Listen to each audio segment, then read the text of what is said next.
But this is something that would help tip the scales in our favor. The U.S. is sending 90 howitzers to Ukraine, more than half of which have already arrived in the country. Frank Langford, NPR News, Kyiv. The federal government announced plans this week to expand energy infrastructure across the West as part of the Biden administration's plan to build a fully clean energy power grid by 2035. Lucas Brady Woods from member station KSJD in Colorado has more. The federal government is focusing on 3 projects across 4 western states. One of them would build transmission lines between central New Mexico and central Arizona. Jim Desjardins is the executive director of the Renewable Energy Industries Association of New Mexico. New Mexico has the second best solar access in the country. In the eastern part of the state, there's extremely good wind resource. So we have really good solar, good wind, and lots of land. He's also hopeful the new infrastructure will be a step toward incorporating these resources into the power grid. Altogether, the new projects would include over 1,100 miles of transmission lines capable of transmitting enough energy to power almost 1 million homes. For NPR News, I'm Lucas Brady Woods in Cortez, Colorado. Germany is taking Italy to court to stop Rome from allowing victims of Nazi war crimes to file for compensation from Berlin.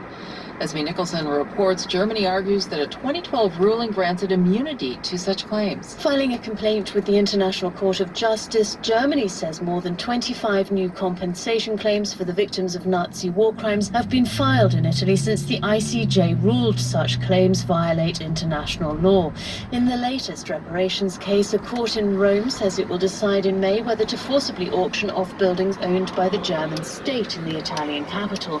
Rome and Berlin have been at odds over compensation for more than a decade after Italy's highest court ruled that Germany should pay some 1 million euros to the families of 9 people killed in Tuscany by the German army in 1944. Germany argues that it has already paid out billions in damages for Nazi crimes since the end of World War II. You're listening to NPR News.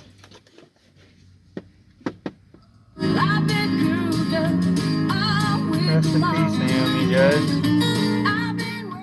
Naomi Judd, half of the Grammy-winning duo, the Judds, and mother of Winona and Ashley, has died. That's Naomi singing Girls' Night Out with Winona. Her daughters announced Naomi's death today on Twitter, saying they lost their mother to, quote, the disease of mental illness, without giving a cause. The Judds are to be inducted into the Country Hall of Fame tomorrow, and a fall tour was planned.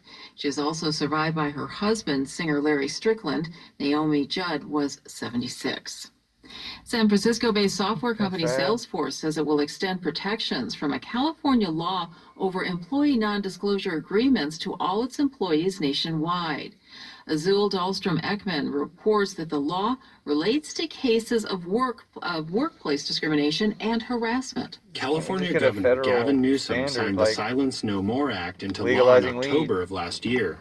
The law states that employees who experience workplace discrimination or harassment cannot be made to sign secretive, non-disclosure agreements in exchange for a settlement.